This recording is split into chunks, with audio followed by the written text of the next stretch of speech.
the Insights channel. Steve here, and it's now today the 30th of January 25.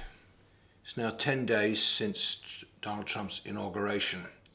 So I thought we'd talk about what's been accomplished in the last 10 days. And I have to admit, I personally am very surprised at how many things have been done in the last 10 years. It's quite an amazing amount of things. I must say that Donald Trump has stuck to what he said he would do, and I think a lot of us are quite amazed. For change, we get a politician who actually does what he promises or says he's going to do, and basically just shaking up America, which is, it really is a good idea. It really does need shaking up, especially from all the corruption. So he's basically shaking up the whole government and the top government, and he has been doing that like he said he would. I think it's amazing to see all this happen so quickly, and going against the status quo in many ways. I think I'm sure you're all aware of the many different things, but in case not, I'll mention some of the things. It's what he's doing is going to change a lot in the United States. And as you all know, I'm sure that America really needs changing from the top to the bottom, because it's gone totally down the drain in the last 50, 60 years. And as you well know, the reason why Trump got in is simple. As many said, left and right, they said because we're fed up with the status quo. We're fed up with how it was before. And too many politicians saying one thing and doing the opposite. And too much insanity in the actions of politics. So finally we have somebody who actually does what he says he's going to do. Trump won the people, literally. He won them over because he listened to them. Okay, so that's right now, and I'll just say I'm very happy to see so far what I've seen happen in the first 10 days since the inauguration of Donald Trump. I think he's done what he said he would do so far, and he's how would you say, he is acting like a tough leader, which I think is needed when you're in a very dangerous situation, because let's face it, America is on the borders of total financial collapse, and not just America, the UK as well. The West is in big trouble, financially going down the drain very soon. Many of us know that on the financial side. But there's many other issues to address as well. I think one of the staggering things Trump's just done, he's just decided to export all the criminals from the United States, the illegals, immigrants, decided they're a big problem, so he's booting them out, and I think they've booted out about 100,000 by now. It's crazy. But is it a good thing? Is it a bad thing? I mean, some of you would argue, well, it's American government, they never should have invited them in the first place, or just allowed them to wander over the border when they knew they were criminals and they were men of fighting age. And it is true, they have arrested a lot. There are criminals.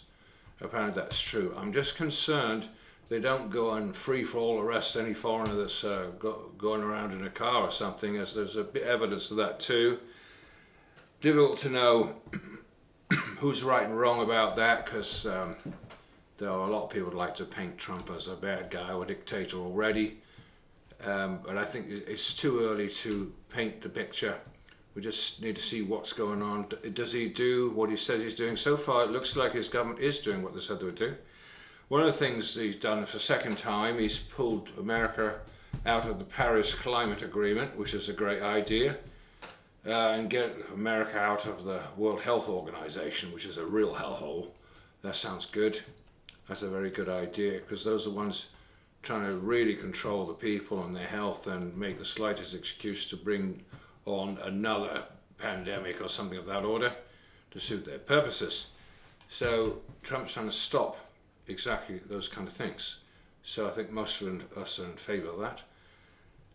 He's also come out with executive orders targeting DEI, right? And I won't say exactly what that's about, but let's just say he said it in his big statement by saying, look, in America now we only accept that there are two sexes, male and female. End of the matter. That's it. That says it all about that, about the DEI, I think. And of course, from the January 6th, from what happened last time Donald Trump was in power, he's pardoned a lot of those people that got arrested last time he was in power, which I think is a good thing. And then you have had his under officer or Minister of Health with Robert Kennedy Jr. had a big interview there explaining what his position is. That was very interesting, but it did expose the existing powers that be and how corrupt they are. They expose themselves. It's amazing. People tell lies so long they start to believe their own lies. I think he's just the right man for in charge of health in the United States. That is Robert Kennedy Jr. I think that's great.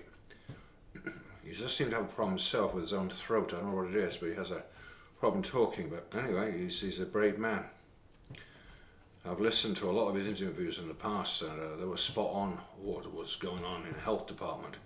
But I noticed when he talks about health, I'm talking about Robert Kennedy and to the executive committee there, the top people. When he's talking about health and he's talking about the suffering of the people and he's talking about the health problems from whether they be child or an adult, of obesity, and from that to all kinds of sicknesses that exist in America today, and it's a crisis. The existing powers, they're not interested at all in the people or their health. They're just interested in keeping the status quo the way it was, so they keep making their money. It's sickening. The powers that be, millions of people will become aware how things really are. You can't keep lying all the time and expect you'll keep things in order. You won't. Your house of cards is going to come tumbling down, and that's what I predict is going to happen to the status quo that existed before Trump. It's all going to come tumbling down because it's built on total corruption and lies.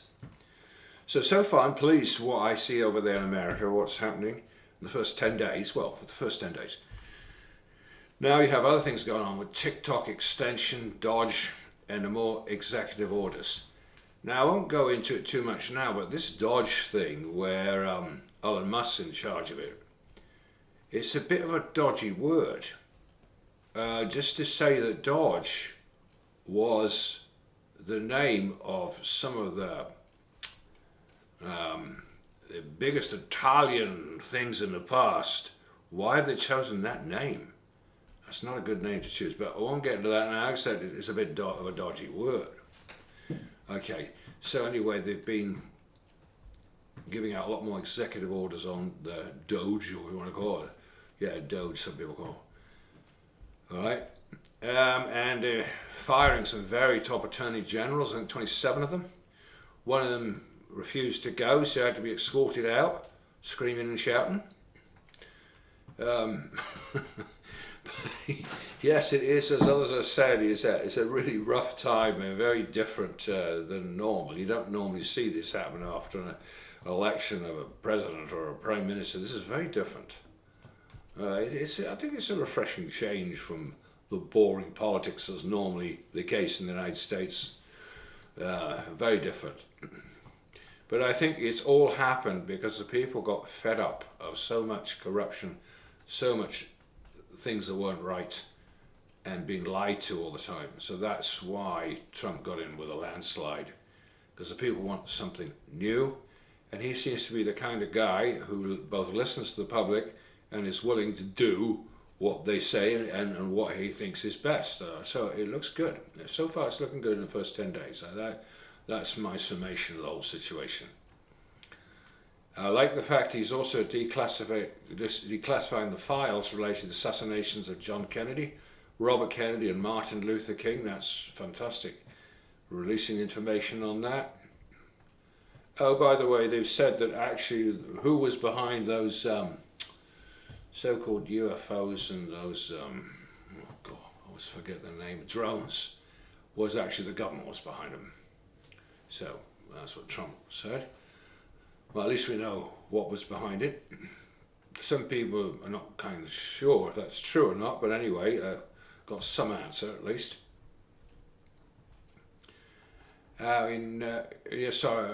I got that wrong. He fired 17 inspector generals across several agencies, including Fong, who was at USDA. Wow. Last week, while visiting areas ravaged by Hurricane Helen, President Trump proposed getting rid of Federal Emergency Management Agency, FEMA in other words, because they failed miserably to help the people in America when they were in disasters over and over again. FEMA's turned out to be a disaster, Trump said at a briefing. I think we're going to recommend FEMA go away and we pay directly. We pay a percentage to the state. In other words, not have a federal agency. Well, these are just a few things. I know some other things also that is shocking to some people. We've heard about 500 billion being put into AI to make America the most advanced AI systems.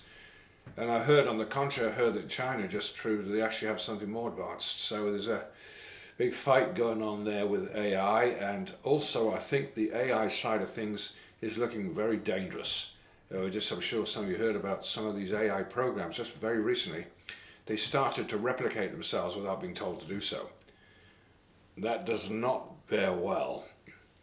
But I think that we need to keep an eye, especially on Elon Musk, as regard AI, and if it leads towards 666, or the mark of the beast, as according to Revelation 13 in the Bible. It's a scary path to go down. I do not understand these people who work with AI, but they know the dangers. Like Elon Musk in 2018, he said, the danger we have is that one day some dictator using AI will become world dictator. The dictator will die, but AI will still be there. And so AI will eventually be dictator of the world forever. I mean, Elon Musk said that in 2018. I was like, whoa, that sounds a bit like the Antichrist and the mention of Mark of the Beast 666. It is difficult. It's very difficult because the people want to have peace and safety and they want everything to be hunky-dory and good jobs. And I don't blame them, of course. And they don't want to be stuck in poverty. And we got a crisis here in Scotland. I mean, it shocks me how things are. How can you explain this? It's saying here, 500,000 people in Scotland, this was just yesterday, on the 29th of January 2025, 500,000 people in Scotland don't even have enough money for the heating bill each month. And I was thinking, how can these rich Western nations have all this power and have all these billionaires floating around, trillionaires and all these people, but there are people out there who can't even pay the heating bill to the tune of 500,000 just in Scotland alone. There's a very serious imbalance here between rich and super duper rich, and the poor and the working classes. It's not right. I think one of the first things we need to sort out is to make sure there's nobody here in the UK that is actually doesn't have their heating bill taken care of. That's the first thing the government should do. Pay the people's heating and make sure that nobody's freezing. Obviously. If you're a parent, that's the first thing you do for your child. Why doesn't the government do that for the people? Make sure you don't have 500,000 people. Just in Scotland alone, it's only got a population of 4 million. They can't even pay their heating. It's infuriating. I know some people say, oh, you should be a politician, Steve. A bit too old for that. Oh, well, 72. No, I wouldn't want to be a politician. I like to fight for the things that are right and suggest it to others who maybe can do something about it. So I think it's very, very difficult to be a politician, quite honestly. Very difficult. I don't think it's easy. Very difficult. It's not something I envy. But I do like the idea of fighting for the causes that's right, like Kennedy's done, Robert Kennedy. And I just hope that Trump can bring about to pass what he's decided with the people and what needs to change, because I know he's listened to a lot of people, and I hope to God we will get great change in America, and America will set a sample for the rest of the world. It will be great to pull everybody away from this nefarious, shady business, and you never know if it's true or false because all the media is shady. But fortunately, I'll say on the contrary to that, I'll say actually what the darkness has done in the last 5 years is actually raised up a lot of very good people who do speak the truth, and they don't do it for money, and they don't do it for popularity. They just speak the truth and let the chips fall where they may. And I'm seeing a lot of people like that in every walk of life, from doctors to scientists to some retired politicians, military people and generals, and saying exactly the right thing. I think together we could put society back on its feet. I really think it's possible. If everybody fight together and realise we can't let the West go down because of all the corruption and all the crazy nonsense that is done by a relatively small amount of people, but very powerful. Well, I wish everybody a great end to January, and I'm praying for America. They'll keep going down this path of change, and they'll be able to rid the people that are really suffering in America and the poor, and they will start taking care of those who are victims of storms, and they will also put an end to some of those things that should not be happening, like geoengineering is one of them, for example. That's another major topic. Put a stop to the things. I think Trump's working on that too. Some of the states is definitely working on it. I think even like California. I think it's been terrible, that thing, those terrible fires in California. It's a terrible, terrible thing. Hopefully they'll find a solution to that, to make it so it's not that the ground is always so dry, because we're hearing about these fires every year the last 5 years, but it's just getting worse.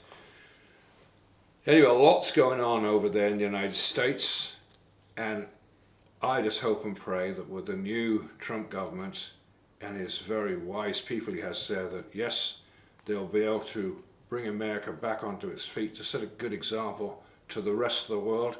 And what I like about America is they have a lot more people that believe in God, believe in Jesus, and that's wonderful that America has that. They need to set that example to the rest of the world, because sadly, a lot of places in the West there's too much unbelief, sadly, and I think that is bringing down the world. One of the other factors I would say, I myself, having been a father of a large family, I'm very sad to see, and seeing some of the experts say the problem in the West we have is that most people are not having children anymore. What it was like 50 years ago, or 40 years ago, 30 years ago, people having large families. Now, the new generations for the last 30 years, they're not having children, or just one. So I think it's the average 1.2 per couple. And that's even if people get married. And then on top of that, you have that 54% of women in the UK now don't get married before 30. It's sad. I'm not blaming anybody. I'm just saying it's just a sad fact, because without the couples and the marriages, stable marriages, you don't have an environment for babies to be born. And what people are telling me is, oh, well, I didn't get married or have kids because it's too expensive. It's too difficult. Now, I think that's another thing. The government should change everything on that score. Make it like they've done in Denmark. They've gone the opposite route in Denmark. My wife's Danish. In Denmark, the government has turned things around there to encourage couples and make it easier for young couples to have a family. And I think that's what you've got to do. I mean, you can't be short-sighted like the communists in China years ago, only one kid allowed, just to keep the population down. That's ruining things now in China, ruining things. They've got a crisis there. Population's going down all the time. It's not going up. And they can't get people now, persuade them to have families anymore there in China. There you go, it's too late. It's a crisis point. But it's not just there. We have a crisis, serious crisis in the West, in many of these Western countries, that population's going down. Why do you think the government brings everybody else in? You see, that's a hypocrisy. They don't have the people to do the jobs to keep the people who are pensioners going, because there's not enough young people to do the job. So then they bring in all the foreigners, but now when it doesn't suit their purpose, like now, throw them out again. Now, I know the difference. I know with Trump, he's thinking in terms of, well, we're not kicking out all the foreigners, we're just kicking out the ones that are actually criminals that the Biden administration allowed over the border that never should happen. Okay, fine. Let's hope that's how it is. As long as they don't throw out the wrong people. Because you've already got a crisis in America, like we have in the UK. There's not enough babies born, there's not enough families, and there's not enough people to do the work, and the burgeoning population is getting old. Who's going to pay for the pensions? See, if there's no more children born, it only takes 20 years. country goes down the toilet. And so others have pointed this out, how dangerous a situation, how precarious it is. So that is another major factor to look at. Population, because you hear all this nonsense about the world population is going to be too high and there's too many people. It's just nonsense. It isn't true at all. The population is going down for many reasons. Many reasons. But anyway, we can talk about that later, about population control and where it's going and stuff, but we'll do that on another occasion. But I just want to say, inauguration Donald Trump, I'm very pleased what I see so far, to see a leader who does what he says, which is a refreshing change. Behaving like a general, I'd say. It's very refreshing. Well, thanks for listening, everybody. And I would encourage people, do go and see my new website and my new blog with www.insightspublication.com. Go and see my new website and you'll see all my 11 books listed there. 2 on the paranormal, economic and politics, and 9 of them on the Apocrypha books, with the Hebrew book of Enoch Insights, Josh Insights, Jubilees Insights, Eden Insights based on the lost books Adam and Eve, the Testament of 12 Patriarchs Insights, Esdras Insights, and finally recently, a few months ago, Secrets of Enoch Insights, that's the second book Enoch. Well, thanks for listening, everybody, and I hope you will go and get hold of my books, because they have a lot of information and they are study books, and I think you will find them refreshing and helpful. Thanks for listening. Bye for now.